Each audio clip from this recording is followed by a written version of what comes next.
it's not yet there. I'm propagating. Maybe we should lean back. Yeah, that's a good idea. I'm just leaning into this thing. I'm always. Well, I don't know. We'll just have to look at it. Come on. Oh, sorry. I started cursing. Periscope, Twitch, and YouTube, thank you for joining us. You are in the lobby pre-show, so we have yet to have other production assistants. So for the time being, you're going to have that. Spencer, filibust for a moment. Tell everybody what your favorite things are and where you like long walks. Favorite things are, recently I've started buying this garlic dip from Trader Joe's. Oh, yeah? Oh, it's like a blended roasted garlic dip, and I can eat probably two containers of that a week. That's pretty good. Other things that they have, my girlfriend picked up some. You're gonna go through your freaking shopping list at Old Trader Bay. Joe's? How dare you? No, Old Bay vegan waffle fries with cheese on top of them yesterday. If you don't know about Old Bay, it's like a spice. It's a blend of spices that's made on the East Coast. I think in maybe Baltimore. Baltimore goes on about everything. They're known as the spice capital of the world. Put some Old Bay on there. They are. You good? They are known as the spice capital of the world. If that is, I did not know that. I don't think that's true. Is that true? It's not true at all. But it sounds good. It does sound good. They need something. If you say it with that confidence, yeah. I mean, here I am. I've lived in Baltimore. Maybe it is the spice capital. And you thought for a minute there. You thought that for a minute it actually was the spice capital of the world. I thought I had missed. The fact that it's the spice capital of the world. Well, while living there, we're gonna save that for just a few minutes here, because the thing is now we're live on every platform, and we'd like to say good morning, good day to everybody out there in good morning the world, in Holland and what North Hollywood. Wow. Listen, Cliff's already there from Holland. Just John. Finally, what's up, brother? Good to see you. Celeste is there. I saw a bunch of people. Dylan Locke is on fire this morning. And we have some animated fractals going on back here. Good morning, everybody. I'm PGX Paul Grundman with my guest Spencer Hood, and this is Together. Fuck the bullshit. That's right. And just so you guys are all familiar right now, we've got special speakers set up on the side, so let's give this a shot, shall we? Go for it. Live from Hollywood, California. Hollywood. Spencer Hoad and Paul Grundman.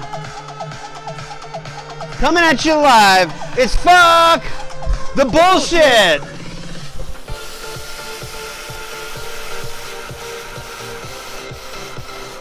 Woo! Yeah, baby. We are so glad that you could come with us today. Talking about issues that nobody has any idea about, but we do. Inspiring you beyond your wildest dreams. And just so you know, this is all not ripped off. I made this music, so it's not, you know. Oh, yeah. We're not about to pay to use music. What the fuck is...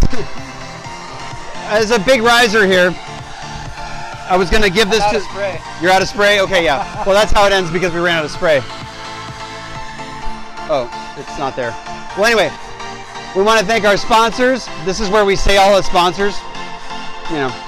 Goes on for a little bit. Yeah. Brought to you by me, myself, and I. Yeah. And then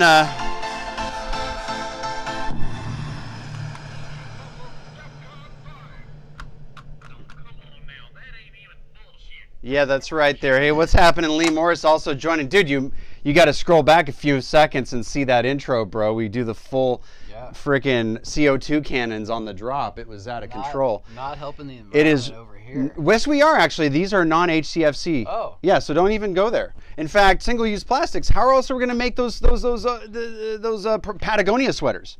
Listen, if we don't have single-use plastics, how else are we going to make all those really cool fleeces? I don't know, man. I saw. I'm just saying, you got to recycle your shit. You heard that Nexus piano? You're feeling it? Hell yeah. Oh, Nexus. What's Nexus? Real, okay? What's Nexus? What is this Nexus you speak of? My favorite thing about the straw thing, like I mean, I think we shouldn't litter. Let's just launch right into something. This is litter. called a hot topic, everybody. If you've watched it, yeah. I think we shouldn't litter and all that. But when you go to Starbucks with your coffee cup that you've already drank, and you take it back to get your refill, you can get a refill for like 50 cents, I think, for an iced coffee. That's nice. They take your old cup and throw it away and give you a new cup. So who's the idiot?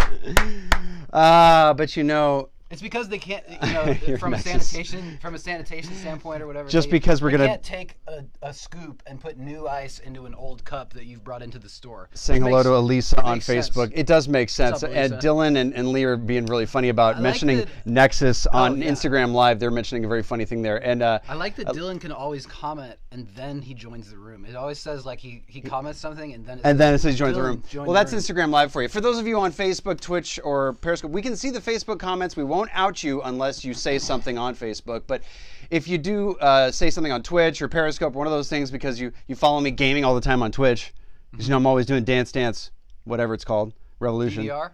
Yeah.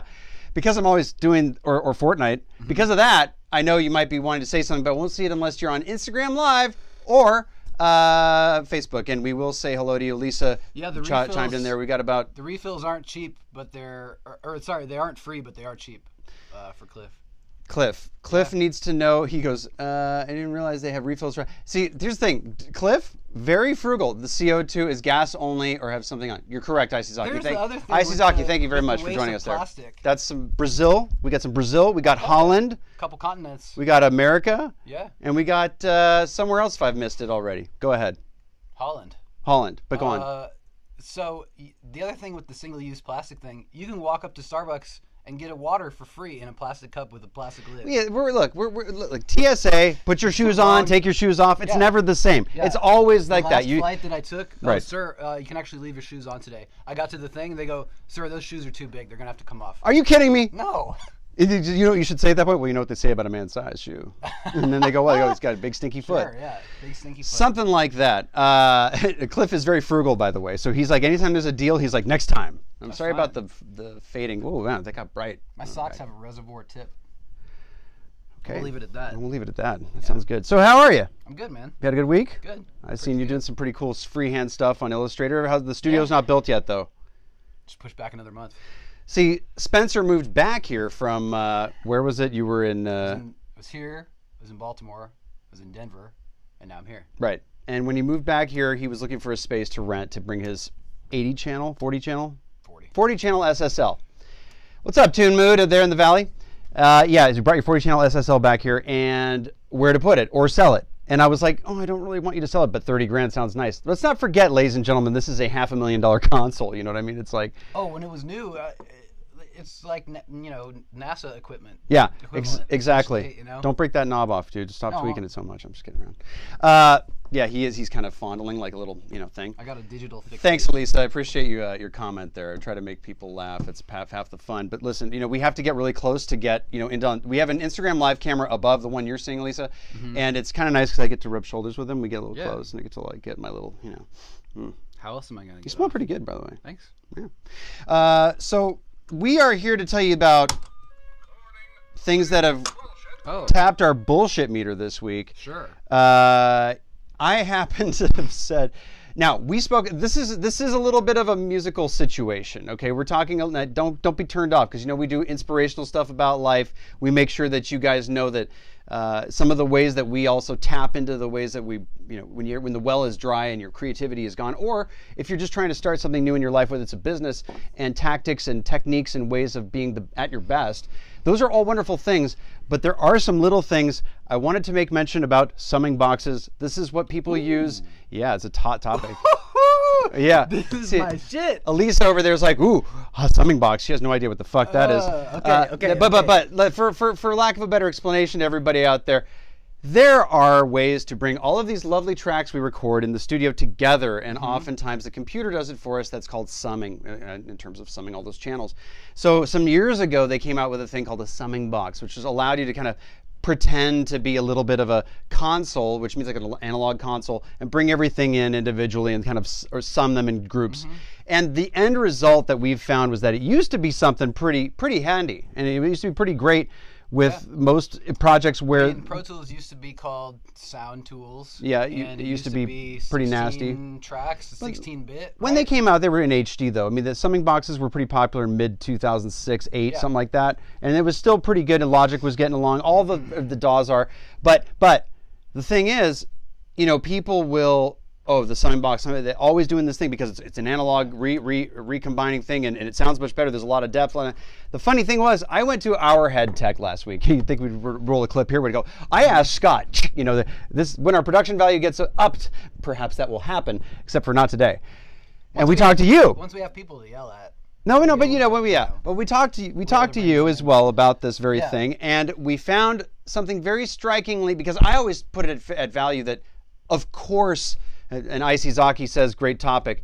And many people on Instagram Live are appreciating that. So for those of you that are kind of like glazing over, just stick with us for a few minutes. We'll get to something awesome that you might know.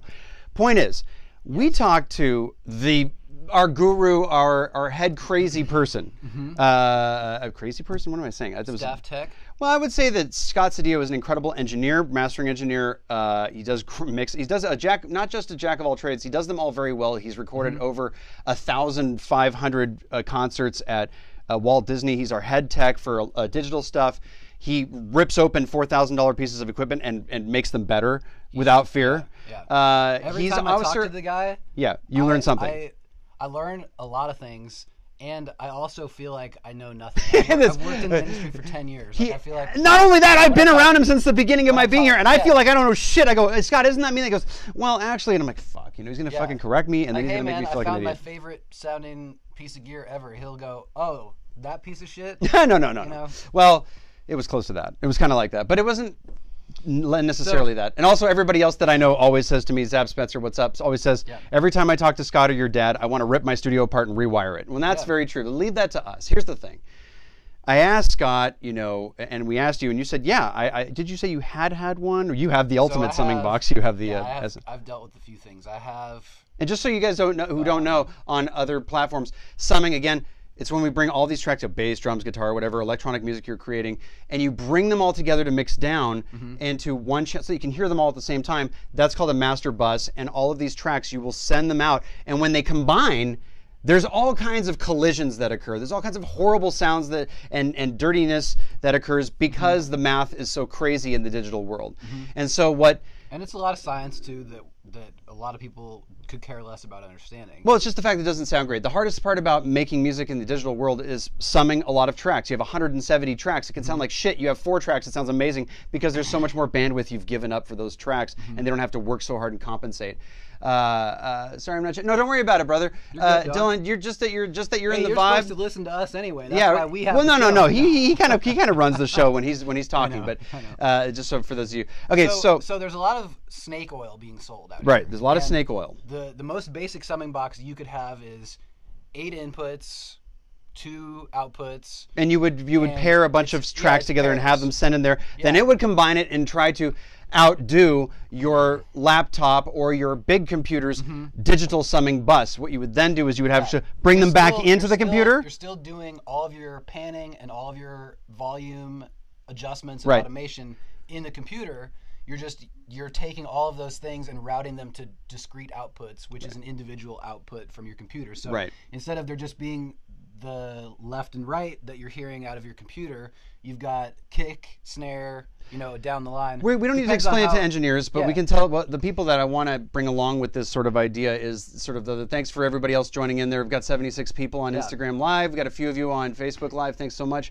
And we're talking about summing boxes, and what I'm trying to say is that summing boxes are when you bring a bunch of tracks together. Point is, when you're bringing them together, there's a lot of problems that occur, a lot of resolution gets compromised, and a lot of things that aren't really mathematically capable of being anticipated.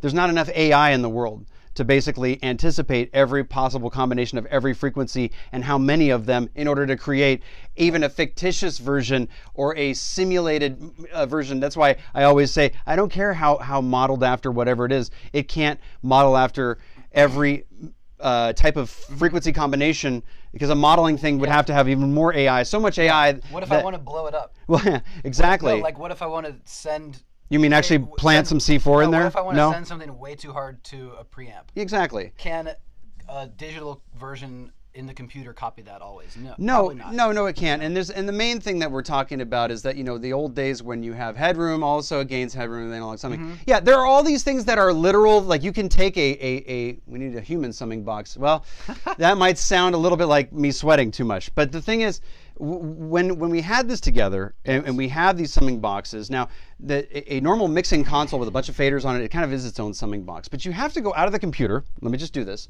You're coming out of a computer, right? You're going digital sounds into the audio spectrum, right? Then we go through this analog thing. Then we have to come back into the computer. This is double conversion. Why somebody would not have a word clock on both ends separately, I do not know. But nobody's ever talked. Oh, that's a great idea, right? If you want to really do, I'm just saying, thing, you know. Look, a guy like, or actually just one word clock. Crazy today. Yeah, it's fractals.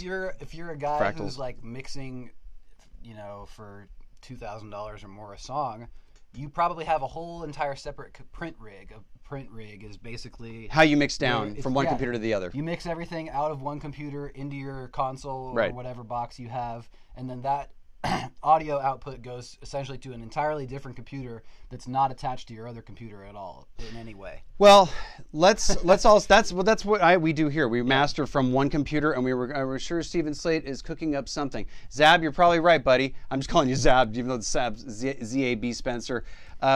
So check this out. Check this out. So some years ago, not long ago, summing in the digital domain in the digital audio workstation was pretty tough. It was tough to make sound great. You had to do you still have to do a lot of carving out. But the thing is that the summing box kind of had a little bit of an edge if you have a very carefully constructed discrete pathway where those cables, you listen to them, you make sure that impedance isn't off. I mean, things like that matter, by the way, when you're plugging into stuff and the impedance of a device has to change. And then you get it all together, and you have the word clock that's really good, and the converters are amazing, and maybe you get something out of it. We joked about this also with Scott. Hey, I want a summing box with faders on it, pans, and an EQ. Oh, can I get a compressor on my summing box? Yeah, right. You know, yeah, well, this is something that Elisa would really laugh at. Basically, people have gone from we can only work with analog gear and tape to now everything's in the computer, and then once you're in the computer, you're basically just chasing something that we had 20 years ago by accident. What we're trying to say we're going, is that shit sounds cool. And I like how it distorts and messes with the audio in a uniquely musical way. However, what we're saying basically is the question is a summing box superior to the whatever you call it, to the computer summing it together as opposed to going out analog back in? The answer is a little bit, unfortunately, these days that summing boxes aren't actually keeping up with the abilities of the now created algorithms in a lot of these digital audio workstations. It pains to sort of say it because it kind of flies in the face of, oh, aren't you all analog? No, look, I can tell you when something's better than another. Hey, what's up there, David? Says, what's up there, David Jackson's coming saying hello. Teach. We don't always, again, we don't out you if you come in on Facebook unless you say something, then we will out you. And all the other platforms. So the thing is, if you go all analog, that's a different thing. So when you have something where you have today's new algorithms that sound really, really good, and the way that they're starting to bring together sound is almost realistic. Now, I'm not saying is it more realistic than an analog console. I'm saying, do the summing boxes actually really sound better than just the basic summing? All those things being equal, there could be some things that, well, that looks really trippy. There could be some things that change, meaning like if perhaps you have a different type of summing box in which you're going to another computer, but all things being equal, if you record back into the same computer and you're making the same thing work as hard, or perhaps, hey, I'm serious, dude, those things have a life to them, dude. Don't just flick all those knobs. Don't just play with my knobs like that, man. Fucking, do you want me to get Ben on here? I'm just kidding. No, we have to, but it will come in on. Just grab them. No, don't, because it'll come in on the audio. Got it. So we're not necessarily calling analog summing boxes bullshit, but I am saying to you, if you sit there thinking, oh my God, I can't mix without this thing, then my life would be better. We're here to tell you, like, listen. Oh, don't. Hone your skills as a mixer a little bit more before you start. Where are you going with your hand there, bro? Just putting it down. Okay. Just making sure. Christ. Listen, everybody knows that, that's considered a sexual, harassment suit right there. If you fondle, there's no longer sure. Can you, don't get us started, right? If you get me started on people who complain about shit that I don't like, I'll just start losing my mind. Which you guys all want. You want me to throw shit at the wall like I did last week and almost break one of my dad's nice pictures? It's not going to happen. I'm in Prague and thought I'd say hello. Hope to see you soon. It's been way too long, says David Jackson. Well, I hope everything is wonderful in Prague, my friend. I just lost my voice there. So listen, what I'm trying to say is the line is blurred so much now that we can say that there's not a stark difference between the summing box, but that the technology of the summing box is having a hard time keeping up with the computer all in the box. Now, the reason for that is we're doing 2 times conversion. We're going out of the computer, we're going down from whatever high resolution we're at, we're going into another resolution just to get into, you know, analog's domain. Then we come out and go double convert back in, and the computer, if you're recording into the same one, will forget it. It has to work twice as hard now. It's playing back a bunch of tracks, and then it has to, and you can actually hear the errors in some of these things. If you just play your music back and then you do that and you plug in the summing box and you'll listen to the music on, if you can listen on the input only, you'll be like, holy shit, this thing doesn't sound quite as deep as it did before. There are things that you'll be able to tell. There's things that are tricky about all Safi, what's up? Reza, what's up? Everybody there, Hardy Ledger, Edie Snyder, a bunch of people over there. Now, I'll say this. You will say this. I sort of have 2 summing boxes. You sort of have 2 summing boxes besides your iPhone. One is the dangerous D-Box, I think. D-Box has 8 channels of summing, and I got that not for the summing. I got it for the monitor control and the talkback function. Okay. So it's basically a control room module for your studio. You can talk to your artist. You have headphones. Yeah. 2 sets of speakers. Right on. Mono, That's good. You use it for control box. Yeah. So that stuff's great. Going into it, to some, not a noticeable difference. Not even worth the trouble of the routing and all of that. Yeah. The other summing box I have is a SSL console, which has well, that's not a summing box. That's an SSL console, baby. It has faders and pans and all this stuff. That's a coloring tool. The thing is, also, yes, exactly. If I'm mixing something that is supposed to be clean, pristine, you know, not grungy, right? I don't touch the console. Yeah. Like, it's sad to say, like, I like the workflow of it, but it has that sound. So not everything you put. Wait, the emulation doesn't do it. It's not even close to the same thing. Emulation bullshit. It just looks like it. Emulations are bullshit. But let me tell you what. The thing about what I'm saying is, what are you saying? The SSL is essentially, I think mine gets up to 88 inputs. That's a lot. So if you can route 88 different things, and that's going to have a difference. Oh yeah, it is.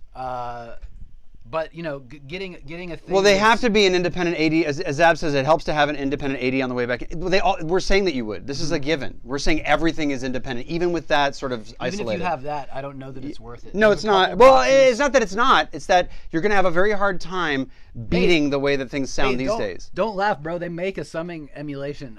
Well, I mean, I'm not no diss on Steven Slate, but you can consider that his vintage console thing is a summing. There's a summing emulator. Sure. You put it all across everything. You put the thing in the thing. Yeah. Thing in the thing. I'm so friggin' okay. He's laughing, laughing. But he goes like this. But that's the ultimate. Like going in the wrong direction. Sorry, in case this is being audio captured, there's a guy who put his thumbs down, summing emulation with a lot of laughter there. This is for the podcast for future release. Go ahead. I just feel like we're going in the wrong direction if that's the vibe. Well, listen, here's the thing. I would say we were going in the wrong direction by the way they've made mastering software, but that's because of the fact that there's a hole in the market to make money on, and it's fun, and you can really sell it. I mean, you can sell a lot of people on it. Now, like I said, don't be sad about it, and if you have a good workflow where you're making good music with a summing box, by no means don't throw it out. I'm just saying that when I talk to Scott Cedillo and I say, is this, and he doesn't know, he won't just say, no, I don't think so. He won't even say by theory or by mathematical reasons, because he could use a mathematical reason. VCC, thank you. And also, Scott Cedillo will not say anything unless it is proven to the point where we have other engineers that have confirmed his blind type of testing. We're talking about clinical style stuff. When we're testing word clocks, things like that, we all come in, we play back a CD off the CD rig there. The digital information goes through 3 different clocks. It gets captured 3 different ways. We play back the CD live. We have the captures played back randomly along with that, while the person listens in the middle and says which one sounds the most like the original. That is a blind test. They don't know what 3 are, what order they're being done, and then they mark down. And when we have a unanimous answer, when everybody seems to say that one has more depth, this one captures the snappiness, this one has the reverb tails capture more, the vocal sounds, in the right balance as because we listen to 17 different types of music or so on one CD that come in succession, and we have ways of listening to different types of music. Then we call it law. We call it pretty much, this is law. Because if you have 10 people agree on the same thing that don't know what each other said, That's pretty hard to beat that as far as odds It's hard go. to say those people are. Well, it's not just that paid they're by the wrong. company Well, to promote it's the not shit. even that, paid by whatever. But I mean, you're on the conspiracy list there. But I'm saying, you know, that's that. But now I want to. If you guys have follow-up questions here on Instagram Live, because we have a bunch of music people over there, or you have some music business stuff, you can interrupt at any time. I hope you're enjoying the fractals back here again. If you've just joined us, that's... Oh, I'm Spencer Hogue. No, I know your name. I'm just saying... Sorry. Oh, I'm Spencer Hogue. Yeah. Well, yeah, that's right. Spencer Hogue, Paul Grundman, PGX, otherwise known as. And little waves there from VXRI. See, there's somebody joining right now with a wave right there. VRXJ. Sorry. How you doing? You can also let us know how we're supposed to pronounce your name. If we say something, we murder it. So say what's up. There are a couple boxes that are sort of geared toward the future, I think. I'm not plugging SSL because I don't have any of their new stuff. They make one that I think you can fuck those assholes. I'm just kidding. I think you can control the level of the audio inside. Well, they have like that. Essentially a VCA. I believe also there's Tone Lux that does something similar now. Tone Lux has that as well. And I am actually endorsed by PMI Audio with studio projects, and Tone Lux sort of, not really, but I can get stuff cheap kind of thing. The one that seems to make the difference sonically is the Chandler box. That's sonically a change. It's $8,000 for 16 channels. Well, that makes sense. You just bought a miniature mixing board. It's a mini Neve. Everything has. That doesn't count. Everything has exactly. What counts is $1,200 for something that's going to save your life. It's $1,200 to save your life. Is it too good to be true? What's going to save your life is listening to music that is incredibly hard to replicate and trying to fucking replicate it and getting better that way on your own. Or challenging yourself and not doing anything in a regular way. Don't do routine setups every time. Now, I would say if you have the situation where you're mixing music frequently and you're thinking of getting a summing box and you're not in a room that costs less than $500,000, don't invest in a summing box. It's okay that you have one. Don't feel regret, but it's not going to. It's not something that I personally would. Vic would agree. It's not something I personally Vic, what's up, spend Vic? money on. I appreciate that. Get better speakers or tune your room better or something. You know, if you're summing with a if you're going to invest, bedroom, if you're going to invest in something, if you're going to invest in something that's going to change your mix output or your recording process, you'd be best served buying it in the hardware of a microphone as opposed to the summing box. Something like that. That microphone will pay you back 10 times over that thing will do. Absolutely. And speaking of investments, ooh, talk about fucking buttery smooth motherfucking transitions, bitch. Segways, and I'm not talking about the thing that makes you look like a retard on two wheels that you lean forward on. Whoa. I'm talking about, I wish I had one of those. I'm talking about investing. I'm talking about taking your money and making it grow. I'm talking about the things that when we were kids, like, investing, Wolf of Wall Street. Well, back in those days when it was those things, stock market looked like this foreign thing that only people who went to the tennis club did, and people who drove down the street saying, "Pardon me, do you have any Grey Poupon?" would do. But I'm here to tell you, what I'm here to tell you, ladies and gentlemen, is that it isn't just for that. I want to tell you that you can put your money into stuff, right? And you can try to grow it, or you can go to Vegas and lose it all, and you could look at the house. The house has the worst odds. But you, my friends, everybody out there, could actually grow your money in things like stocks or even cryptocurrency. Ooh. Okay, easy. Don't start the hate mail. I have so much hate mail every week. That's why I don't get on. Really? No, but I do. I was just wondering. Dude, you don't even want to know. My crisis manager. That's sort of one of my other personalities. Doesn't let me know about it. So I have no idea. Anyway, the thing is, perfect. With regard to his invest. Okay, Zab Spencer gets $10 in PayPal to you, brother. Invest in sending your mix to a proper mastering engineer. Well, send your mix to a mixer, send your mastering to a mastering engineer. That's good. But we're going to roll it back. Now, if you're no. We've shut the door on that. All right. We'll talk about investing, but the reason why investing is sexy, ladies and gentlemen, the reason why I'm talking about cryptocurrency and things like that is because it is not only, a lot of you don't even know what that is, okay? A lot of you guys said, oh, I heard about Bitcoin, and then they stopped thinking. I've seen Bitcoin offered on a couple of things, and they stopped thinking. Oh, that's for weirdo investors or crazy people that are into, I I don't know what you'd call it, high risks. I don't even know if people have an opinion yet. There's not many people into cryptocurrency. And there's people who've been doing it for maybe 7 or 8 years who are experts at it. And you say, what's that? Isn't that just fake money, funny money? Well, there's actually more than that. And I'm not here to tell you about what blockchain is, which is what Bitcoin and other of the coins are based on. But I am going to tell you that there is it is very exciting stuff, and it's very volatile. And if you have emotional thoughts, like you're going to go, oh, I want to put money on something because the money is going to go up and then I'll sell the stock fast. You have to be very careful with stocks or anything like that in the stock market. Now, the reason why I'm bringing this up is because the kids that I've followed, and I say kids, these are guys that are 20 years old. Some of them are a little younger, some are 24 that have, earned a lot of money. They inspire me, and I've never turned myself away to an age group. I've never turned myself away to anybody who has something to offer, regardless. And it's how I've stayed young and how I've learned new programs. Like I've learned new digital audio workstations. Guys I've worked with who said, I've been working on this thing for 10 years. I'm not going to learn a new one. I learn a new one almost every year. And I mean, it's difficult. Let me tell you, the grinds are grinding. I hear a lot of steam.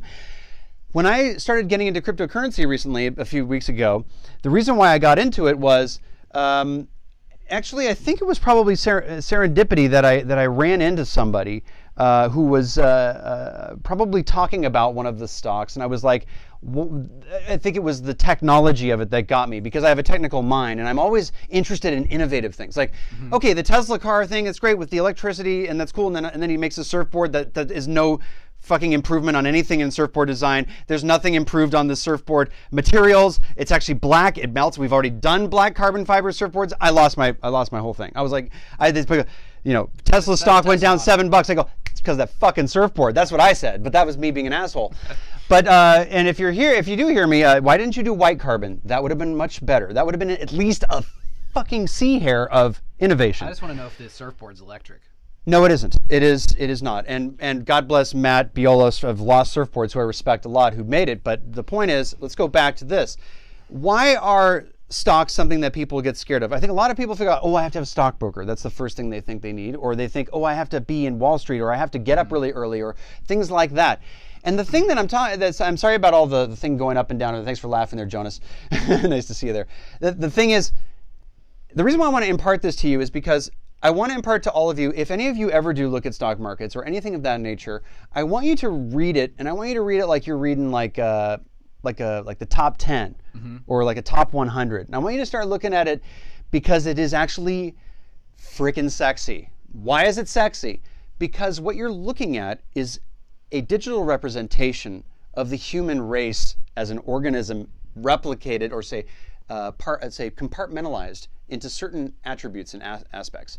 Now, the reason why cryptocurrency is great for people like me, who are like ex-drug users, is because we like to get high, and it gets me very high to watch shit spike and watch people manipulate markets. Watch that finger on that motherfucking thing. I'm just kidding around. That's the theme. So when you touch something, I'm going to say, so I'm going to make you feel like shit. Put my hands in my lap. Yeah.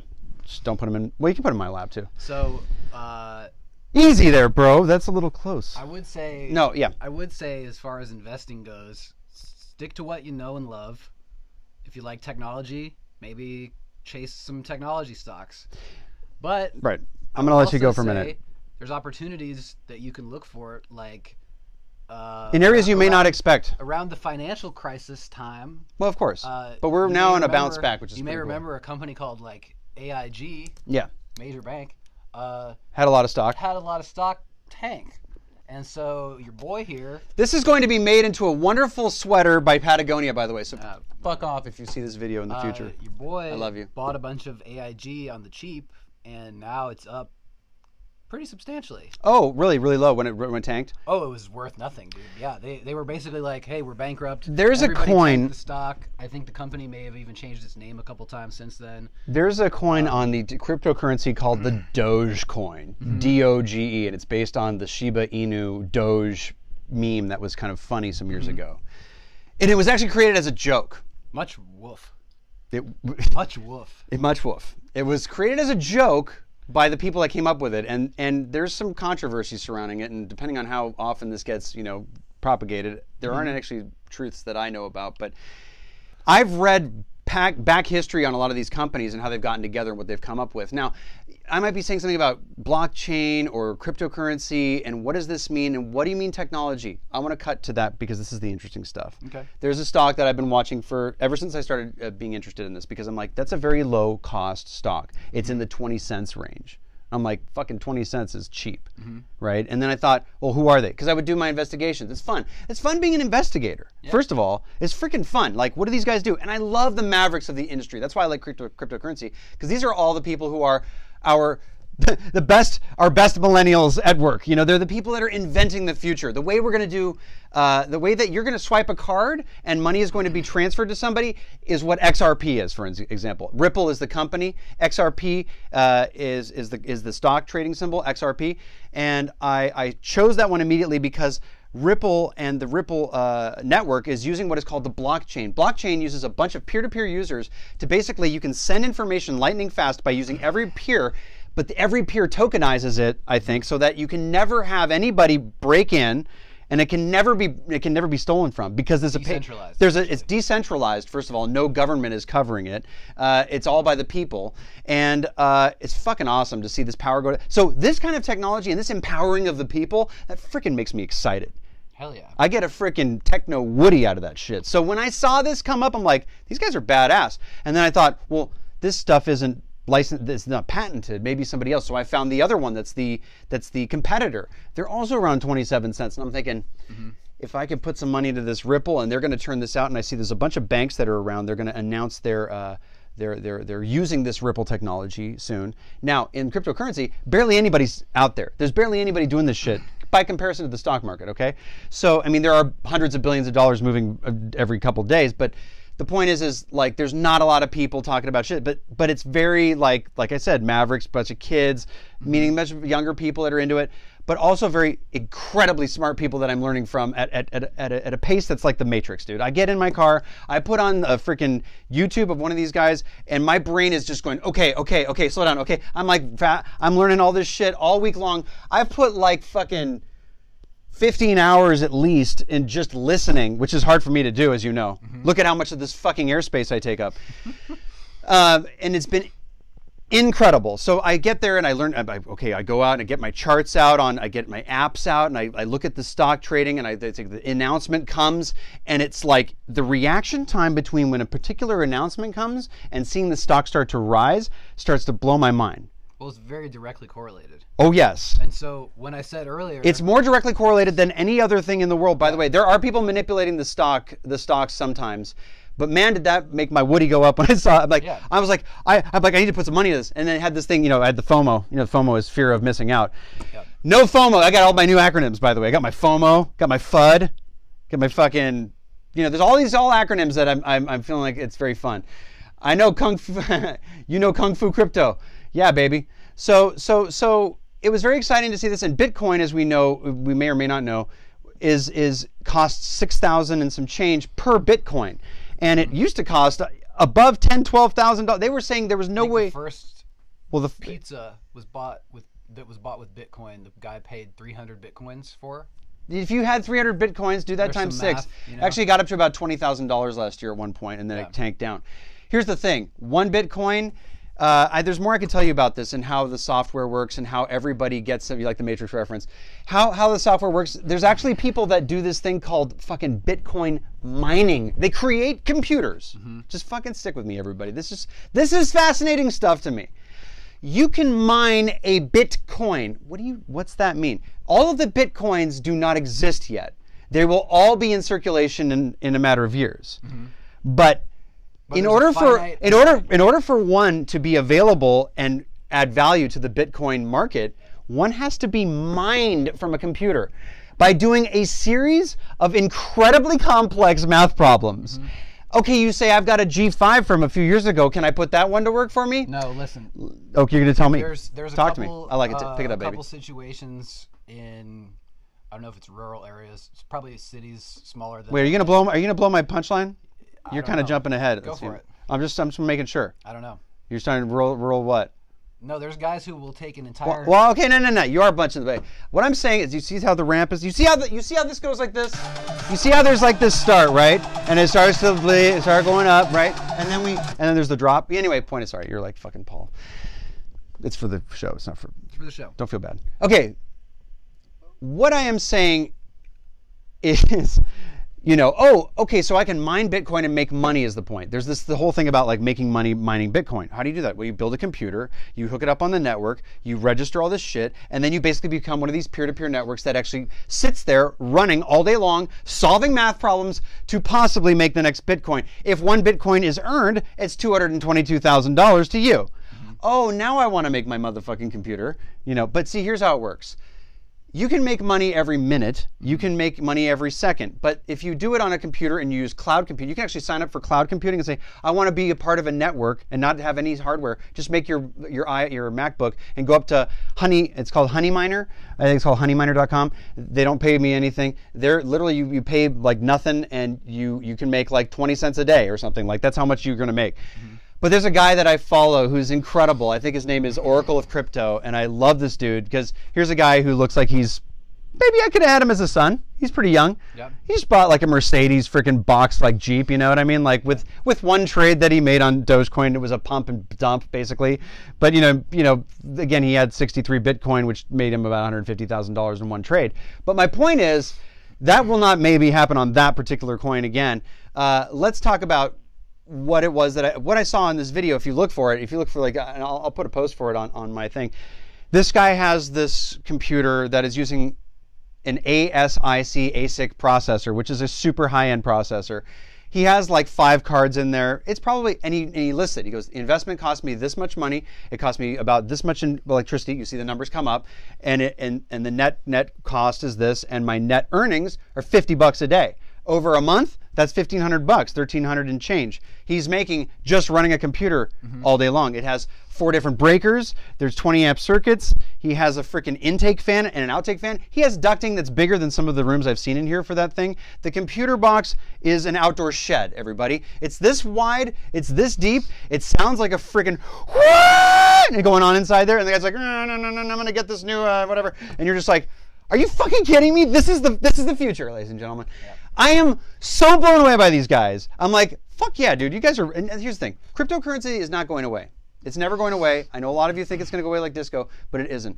And playing stocks in cryptocurrency is extremely volatile. So unless you have a few grand that you're willing to lose like you would at Vegas, then just go do it. But this is the thing. If you ever get into watching it and reading about these companies and what they're doing, what Ripple was doing was they're making it possible for banks to transfer money overseas or anywhere in seconds. Yeah. How long does it take for you to send money Swift? Oh, it's going to be 3 to 5 days, sir. 3 to 5 days. I don't know. Ripple, X Rapid, their rollout software. They've already partnered with banks in fucking India, in US, in all these places. They are going to roll out this X Rapid by the end of the year. They're at now about 53 cents. Since I saw it at 27 cents, 25 cents, and I'm talking to you about 2 weeks ago, it was 22 cents. It's at about 53 cents. Can't tap my phone open. But I am telling you by the end of the year, my prediction, you're some fucking expert. I'm just telling you about what I've seen. If they can release information and adoption can occur, I'm telling you that by the end of the year, I think that stock could be at least $1. Now that's very, what's up there, Alex Velo, what's up, buddy? I'm talking about cryptocurrency and stuff like that. So I'll be out of that in a second to let you guys all like get some fucking, get some fucking sleep or come up from your sleep. And if you're on other platforms, again, we're not going to out you unless you say something. So thank you for joining us on all the other platforms. We've got 80 of you guys over there on Instagram Live. We've got a few people over there. Alex, let's talk about it, buddy. I was just talking about Ripple and XRP. Let's talk Ripple XRP. X Rapid, baby. So how does that work? Using the blockchain topography, which is peer-to-peer methods of using everybody's computer on the network to pull all of this stuff and tokenize it, so there's no way to have any theft and there's no way to actually crack this code, because everywhere the thing goes, it creates a unique identifier on each of the nodes. So if somebody breaks into it, they know where it happened, or they can't get into it because they need the tokenized. I don't think they can get in. No, they can't. Well, there's been one breach, but my point is that using XRP or Ripple, the company is their technology, they can use the ability to outdo Swift has trillions of dollars in bank transfers. If they can get 1%, they think they can have a $5 share on their shares. If they do more, they get up and up. One person who's a whistleblower says he's a whistleblower, says he's an insider, says that he thinks it'll be $589 by the end of the year. I think it's a little bit crazy. $589 a share by the end of the year. Is it possible? It is possible, improbable. And he's an investor already? Well, we don't know. Of course he wants other people to invest. Well, this is the thing. There's a lot of fucking... There's a lot of bullshit in this world, if you couldn't hear it on the other networks, because we have our lav mics. Jonas is like, that's it, I'm going to start mining. Jonas, DM me. I would love to talk to you about this because it blows my mind. If you're a computer friend, and look, I'd like to make a mining rig with some of you guys. I'd like to make some of this shit myself. I mean... You can sit there and have this thing work for you. Now, as there's more people trying to mine coin, it becomes more expensive. But I would like you, write to me, Jonas. We'll talk about this shit. I got all kinds, listen, this is, okay, everybody. I'm going to draw the parallels now. Everybody ready for the moment of whatever we want to call it. The reason why that I was ramping up.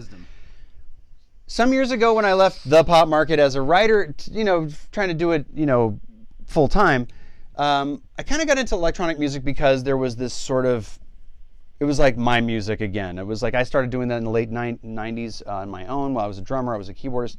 And I thought, well, that was my stomach. I said, I looked for all the hippies that were around in the 90s. I said they came back with smartphones. That's what I thought. That's what I loved about the mid-2000 era. It was like this golden age was blossoming up until about 2012. It was just this golden age of electronic music where the name EDM didn't even exist until maybe late 2000, first tens. And there was this purity that I enjoyed. And the community was so open to each other. That kind of community between people, that fucking makes me feel great. It makes me feel like there's hope for the human race a little bit. That I have a great time connecting with you. You guys know that. Any of you guys know me, worked with me, talked with me, that's been a friend of mine, know that when we're talking about something and we discover something together, whether it's a behavioral breakthrough, whether it's an emotional breakthrough, sonic breakthrough, music, whatever it is, that kind of moment where that's why we have this going on, that moment, that big bang, that extra big bang that happens in your life, whether it could be you becoming a born-again Christian, I don't care what it is, that moment of euphoria where something feels right, when you realize you've got something there as a song, boom, that moment is what I live for. And that is happening all the time in little bits and pieces in a pure way all around the crypto market, because a lot of these people are those misfits and freaks. I say that because they don't fit into the typical, I am a model who likes to show you the tags of clothes I wear in order for you to like me. They're not posers. These are very deep people too. And you might think, oh, they're all a bunch of nerds. How can I relate to them? It's like, man, the heart is the heart. Heart breaks through all that shit. And a lot of the nerds, I consider myself somewhat of a nerd because of just the way I am. And in the days of making electronic music in the beginning, those people who were the misfits and the outsiders who made the music were people that made beautiful music. I mean, Porter Robinson used to make this stuff, and I'm not saying that he doesn't anymore, but he's one of these guys too, was sort of an outcast. I think Skrillex was an outcast in his own way. I'm just picking the big people names. Hardwell, was anyway, I'm not gonna talk about a bunch of people. I'm gonna talk about what they did from this fire in the belly. And that I've always talked about tapping into what your strengths are, where your passion is. Jonas just said, that's it, I'm mining. Because that moment of explosion right there where he said, I can do this, I could make this happen. I'll show you the video, I'll show you what it's about. But the other thing about cryptocurrency and investing, the thing that's empowering about that is about people out there who feel like you don't have a chance, I don't have hundreds of thousands of dollars to invest, you don't have to. I'm saying, go take $10, 20%, whatever from your thing, get $1,000, get $100 together. Play the market in a really mellow way. Enjoy it. Don't sit there like freaking out like you made a bet on a thing and you don't know where to go. There's mathematical ways to kind of beat the market, actually. There's ways to chart. There's ways to take these things. They're just waves of work. And now there's commodities where people are trading where there is a dealer involved and they change the prices so that they can trap people who see it going up and they buy high and then they just drop it back down. And that'll happen where in currency.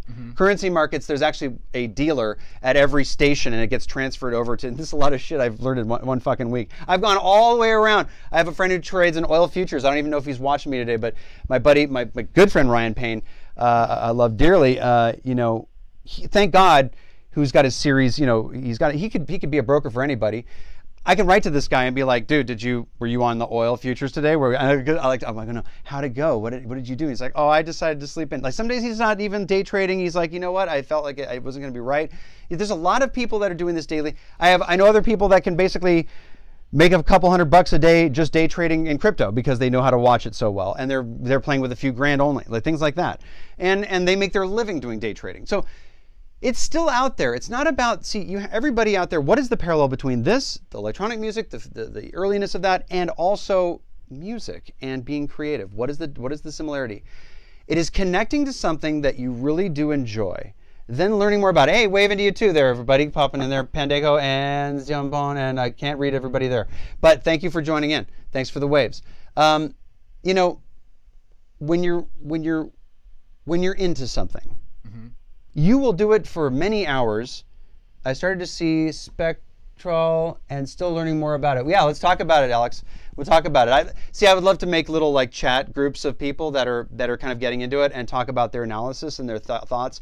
I'm on websites that only allow you to be in there if you're in another country. So I'll put a freaking VPN and pretend I'm coming from fucking Holland. Oh yes, Cliff. Hey, by the way, Cliff.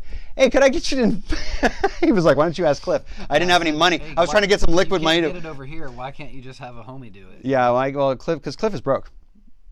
Anyway, no. Don't out the man like that, you know. But you know, I did a VPN like I was in Holland, so I could use BitMEX, BITMEX.com, and it's exhilarating to watch the volume of the market. You can watch every fucking purchase happen in real time.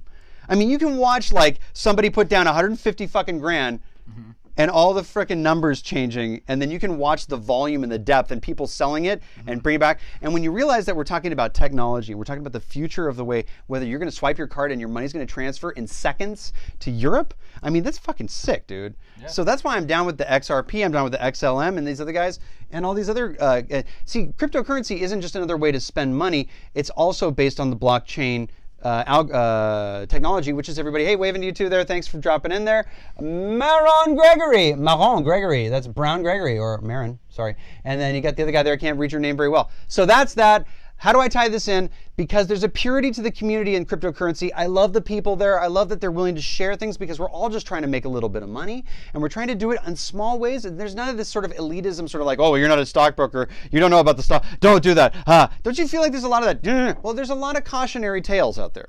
There's a lot of that. I want to be one of them. Look, don't do it just because you're excited. You think you know everything, because being in for the long haul is always, the tortoise always wins the race. There are those that can play the spikes, but you got to be a little bit seasoned to know how far that spike's going to go. You have to know how to create, you have to basically watch a graph, create a line where you feel like the bottoming out is, then create an area where there's going to be consolidation if you're going to play that bump. And if it's going to break out of consolidation and start going on a run up or run down, you need to know like what's that number where we're going to break free.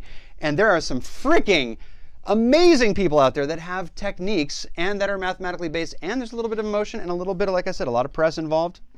Press releases come out. Coinbase just said, oh, Coinbase is a U.S. company, or they're the only company in the U.S. you can buy Bitcoin from, and then you have to convert it to what are called altcoins. And they allow you to buy it, but they're like, we're going to carry a bunch of other alternative coins now. Boom. Stock went up on all the altcoins like a little bit because people decided alternative coins started to have some love. Yeah. And so with that, I'm going to stop boring you about something you don't care about, but I've always been interested in it, but I'm also just too lazy reading about it. That's what I love about Cliff. Cliff is very honest about how he feels. To my feeling, you have a lot to learn. Sure, here's what I say, Cliff. Go get the eToro app, E-T-O-R-O. It's only in Europe, but you can play with $100,000 of funny money. You have fake money. You can pretend to be an investor with $100,000 in fake cash. It's very fun to sit there. It's called Head and Shoulders on the Graph. Thank you very much there, Vic. Vic's a good guy. You heard it's called that. Well, there's a lot of things. E-T-O-R, as in Rudolph. I don't know. O, eToro. eToro. E, and then the letter Toro. Now, let me tell you why it's very interesting. What's up, Bastion Bass? Wow, long time no see. How you doing, brother?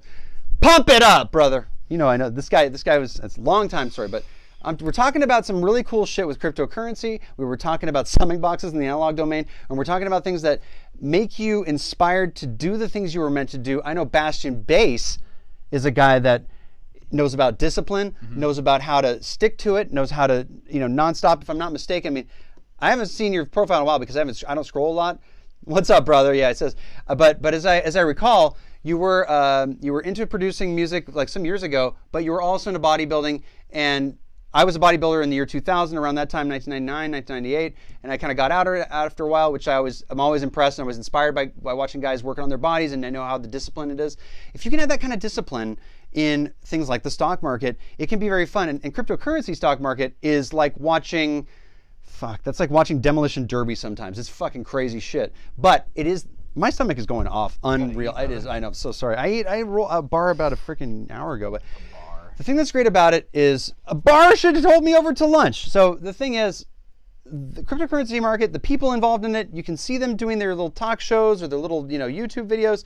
You can go on and watch them talking. You can watch trolls if you want.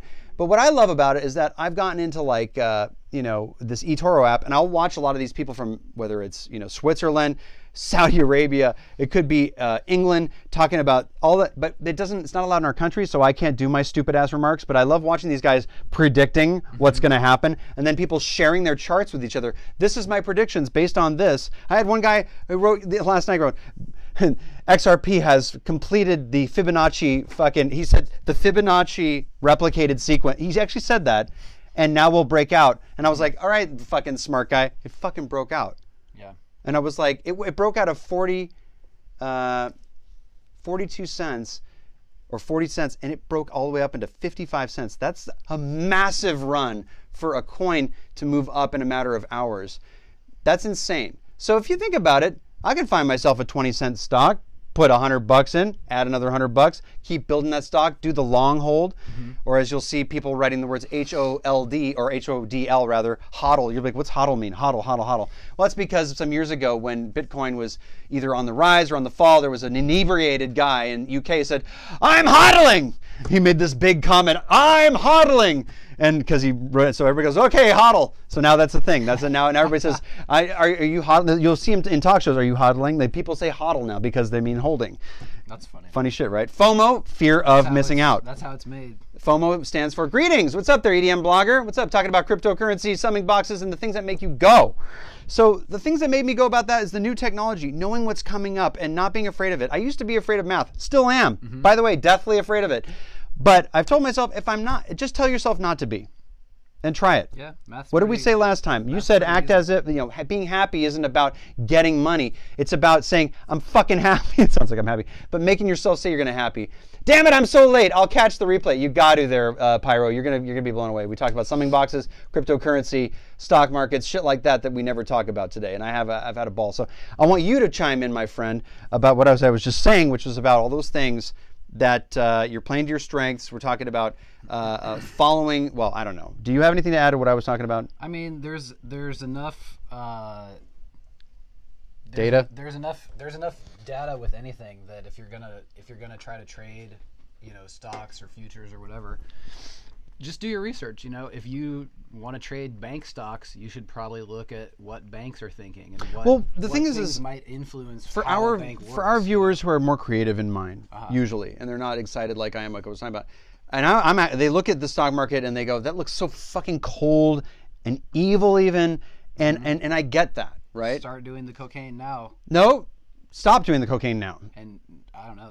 That's the drug of choice on Wall Street. Well, there's a reason for that, so you can stay up late thinking about all the fantasy plans. Well, look, I need. No, the truth is, like, I didn't mean to say no to your coke. I mean, as a good talk show co-host, I'm supposed to say yes to everything. Yes, and except for that one's a tough one to say yes and to. But lots of coffee. No, it's not even that, dude. Look, I've done the same amount of non-drugs. You don't have to be the guy who trades 50 different things a day. No, you don't have to be a day trader. No, there's plenty of people who make money doing this stuff. But I'm saying, if you look at this stuff, hey, waving you back there, I can't really read your name. But I'm saying, it does matter.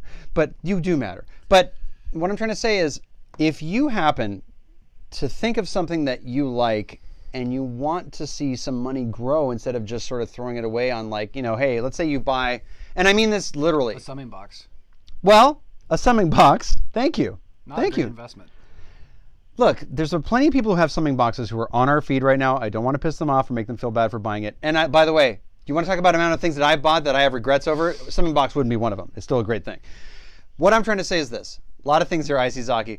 Yeah. What I'm trying to say there, I'm just reading some comments. is that there's a lot of things that we can relate to, and perhaps maybe Vic, we've talked about CBD, and we've talked about the way that herb is now, or pot is, I don't smoke it, but a lot of people do, and the way that it's become, decriminalized. It's now being traded on Wall Street. It's now being traded in certain cannabis care. You have to read why the Motley Fool, who I've always loved those guys, I remember their show. I used to listen to this guy's show talking about stocks and bonds. They were fun. Now, here's why. There's a cannabis company that's going to be coming up with something new, let's say, and they've grown too fast, and they say, you know what, I wouldn't put money into this company. And you're like, why? Because to me, it's exciting to put $1 in and see, and them tell you it's worth $5 now or something. That's an exciting moment for me. So I want to connect it to something that I'm interested in. And I'm thinking about my family's future and the way that I want to get out and get into buying a house, but I'm not thinking about gains fast. I'm thinking over time. I'm thinking about ways that I can make money in short holdings and in long holdings. So the thing that makes me excited, like, well, if you're not into Pork Belly is like 48 Hours, which movie was that? Trading Places. If you're not into that kind of crap, that's fine. Find an area that you're into. There's nothing I'm into. I guarantee you there's something that you're into. If you're into music, there's actually music stock stuff. There's in there. Listen, guys, the blockchain, what's called blockchain technology, is going to be used with music so that people can track where your music has been played so you get motherfucking paid. Can I get an amen? Amen. Thank you. We all want to get paid. Yeah, we do. Think about that, though, what I just said. Yeah. There is something going on with that. And that's part of this stuff. It blows my mind. You want to talk about new things that you came up with in hardware? I love that, too. But this is... I didn't realize that crypto was so fucking amazing. Thank you for the amen. Thank you for the amen. And absolutely. Wouldn't we like that more? We wouldn't have to have bots that are DRM coding and stuff like that. If the blockchain was used peer-to-peer and they tokenize the music as it's getting played, there's no fucking way it can go by without you not getting paid. I love it. Oh my God, I'm pumped. Cannabis stock, yeah. So listen, everybody, that's that. What do we got here? We got a minute left. I can't believe I did that all. Once again, I have to every week I have to apologize to Spencer for taking up the time, but let me tell you something. It's been our pleasure to serve you this week. Spencer, do you have anything to add? I'm good. Oh, without further ado, now go on and do great things, everybody. Nope, it's out. Shit. Here. This one. Here we go. Oh, now I'm out. Oh, well. Hey, don't blow those things. Okay, this... Oh, thanks, buddy. You can see it. This show brought to you by... All right, everybody. We love you. Thanks for stopping in this week. All right. Now, everybody on Twitter. Thank you, guys. Periscope, thank you, guys. We're going to say goodbye. Twitch, we're going to thank you. And YouTube, thank you guys as well. Woo!